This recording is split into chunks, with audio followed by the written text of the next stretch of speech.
Well, good morning, everybody. As you probably know already, guilters hate, they despise us truthers talking about the case, and particularly about Ken Kratz and his sexting scandal career. I suppose we could call it a career, couldn't we? It lasted long enough. One thing that's quite notable is that the Convoluted Brian website, he was investigating the sweaty sexting career 5 years before Making a Murderer came out. Convoluted Brian didn't know anything about Making a Murderer back in 2010. It was in the making, but it wasn't released for another 5 years. It's funny how, the guilters often they cry about, you've just watched a documentary, you've been duped by a documentary, you've been duped by Netflix. No, absolutely not. Wrong again, guilters.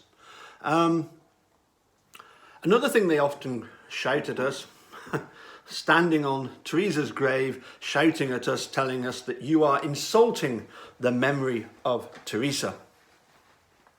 Doing these videos about the sexting career of the Sweaty Prize, I'm actually looking forward to guilters coming forward and telling me that I should shut up about the sexting scandal because it's insulting to the victims of Ken Kratz. And on some levels, that might be right. But as with Teresa, it's not the truthers highlighting these cases that are to blame. And actually, I'm of the opinion that we owe it to the victims of such actions by Ken Kratz to highlight each one's case. So we're going to move on to victim number 3. A lady by the name of Dawn King, who Ken Kratz contacted through a website called Match.com. Now note the date, January 2010. This is just a couple of months, this is literally just 2 months after he's been told by the DOJ that his sexting of Stephanie Van Groll was completely unsuitable and unprofessional, unethical, completely wrong. But Ken Kratz doesn't care a damn about what anybody thinks. He is only concerned with number one. He is only concerned with what he can do, with how he can abuse his power on anybody else. So we're going to have a look first of all at the initial contacts that were made. These are the things that Ken Kratz sent to Dawn. He put in his first contact, "It's complicated. I'm not." He put that he was separated and a divorce was pending. There were no dramas. He was looking for serious relationships only. He put that he's an attorney in Appleton. He put that he's respectful. You deluded there, Ken. Communicative. Oh, yes. Yes, you are very, very communicative. Affectionate. I very much doubt. Sappy romantic. I don't think so, Ken. I think you've only got one thing on your mind. Your own home, you have your own home, yes, and you put that you have amazing life experiences. Whoopee-doo. Next message, you put, "It's ironic that the woman who struck the sharpest chord is the most interesting. You accepted my explanation despite the twinge of arrogance. Shows your depth of character.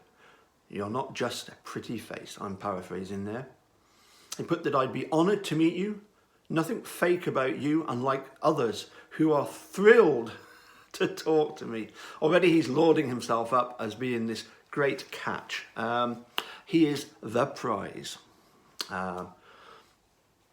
He then carried on. Is this a date and I get to hope to see you regularly, or see how beautiful you are, but you'll never be mine? Can I choose your heels? He wants to choose which heels she's to wear. This is interesting. He put text or phone anytime. As I say, I think we've got all these information about the sext messages. Obviously, they're lost some of the phone conversations that have happened in between. He then puts, I'm a little taken by you. Again, reference to him acting as if he's in 7th grade. I wonder if something happened to him when he was in 7th grade. Maybe he got rejected, or turned down by somebody. He then put, it doesn't happen very often that he engages in contacting people. What a load of baloney, Ken. What a load of baloney. Okay, so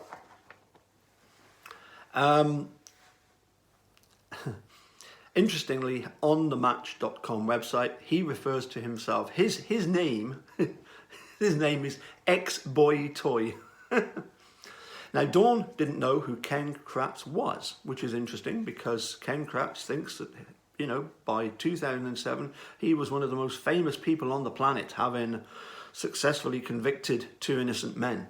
But anyway, they had dinner together in Green Bay in January the 23rd of 2010. And guess what? Ken Kratz talked about himself. He talked about Las Vegas and himself. He talked about poker and his wife and his divorce and cases that he was involved with. And I'm sure plenty about himself. Now, during this dinner date, there was an active investigation going on because Sweaty received several calls, which he was happy to take at the meal table and to talk about them in the presence of the date. Now, Dawn had pointed out that she was happy to realise that Ken needed to go and do some work about something, and they could have ended the date there, and you know, they could have maybe met up some other time. But no, Ken Kratz kept going on, and she'd also said, you know, if you need to leave the table to go and take the phone call, you know, please do. But no, Ken Kratz was quite happy to try and show off in front of Dawn. So he talked about searching for evidence in this case that he was getting phone calls about. And you know, the investigators wanted to bring the suspect in. But Ken Kratz said, well, we need to get more evidence. Interestingly, it was to do with a missing woman in Chilton, and the boyfriend was a suspect. Well, Ken, finally the penny is dropped, obviously. Boyfriend equals suspect. Boyfriend equals suspect. Boyfriend conducting search parties, huge red flag. Even I can see that, Ken. It gets even crazier. Sweaty Prize offered to take Dawn to the crime scene. She said, it's not really suitable because I'm in my high heels, and didn't want to traipse all through a crime scene, obviously. Now, Ken was so busy enjoying talking about himself that he drank a lot, and he wasn't worried at all about drinking and driving because, as he put it, he had friends in high places, so he was above the law. They sat in a bar till the early morning. And again, he offered to take her to visit the crime scene. But the next day, some more texts from Kratz to say that the body had been found. Now, the interesting thing is that he had actually told Dawn that the body had been found even before that information was reported to the press, because it wasn't in the news yet when she was informed. She realised then that this was very weird and absolutely, totally wrong. But Ken kept regularly updating her that day, culminating in an invitation to go to the autopsy. But wait for it. But wear your high heels and pretend to be my girlfriend. He continued to send texts about things like being bored in court. So clearly he's doing court duty, busy texting Dawn saying that he's bored. As I've mentioned before, who do you complain to? You know that something's wrong. Who do you complain to? He's an elected DA. He's way up in the food chain. So she only came forward once other people had come forward. And she wrote to the governor, Jim Doyle, to request Ken Kratz be removed as district attorney. Now, as I say, we're only up to victim number 3. Just as a wee heads up as well. Some people might say, well, you know, he's admitted to the fact that he was on this, on these drugs and everything. There's no proof of that, as we'll discover in much further on down the road. We've got a load of victims to go through their statements first. There was no mitigating circumstances to Ken Kratz's behaviour. That is his character. It's in his DNA.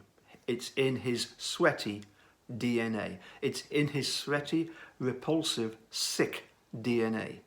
That is who Ken Kratz is. Anybody that listens to him is being deluded. Bye for now.